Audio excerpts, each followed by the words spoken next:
Docker pants. Fuck these boomers, fuck these yuppies, and fuck everybody now that I think of it.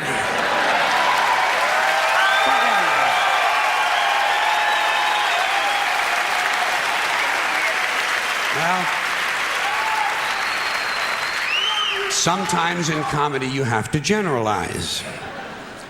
Now there's one thing you might have noticed I don't complain about. Politicians. Everybody complains about politicians. Everybody says they suck. Yeah! Well, where do people think these politicians come from? They don't fall out of the sky. They don't pass through a membrane from another reality. They come from American parents and American families, American homes, American schools, American churches, American businesses, and American universities, and they're elected by American citizens. This is the best we can do, folks. This is what we have to offer. It's what our system produces. Garbage in, garbage out. If you have selfish, ignorant citizens, you're going to get selfish, ignorant leaders. And term limits ain't going to do you any good. You're just going to wind up with a brand new bunch of selfish, ignorant Americans. So maybe it's not the politicians who suck. Maybe something else sucks around here, like the public. Yeah, the public sucks. There's a nice campaign slogan for somebody. The public sucks, fuck hope. Fuck hope.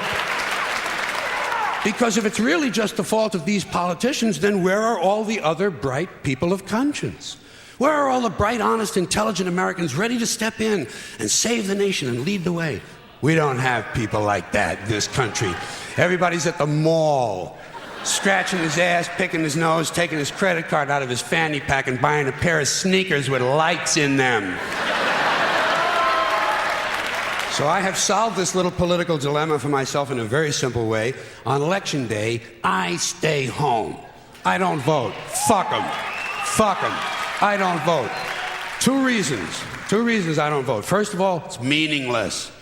This country was bought and sold and paid for a long time ago. The shit they shuffle around every 4 years doesn't mean a fucking thing. And secondly, I don't vote because I believe if you vote, you have no right to complain.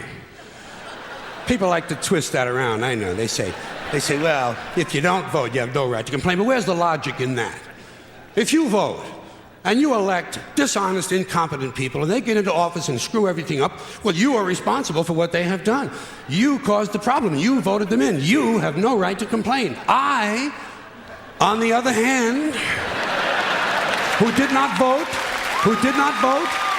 who in fact did not even leave the house on election day, am in no way responsible for what these people have done and have every right to complain as loud as I want about the mess you created that I had nothing to do with. So I know that a little later on this year you're going to have another one of those really swell presidential elections that you like so much. You'll enjoy yourselves. It'll be a lot of fun. I'm sure as soon as the election is over, your country will improve immediately. As for me, I'll be home on that day doing essentially the same thing as you. The only difference is when I get finished masturbating, I'm going to have a little something to show for it, folks. Thank you very much.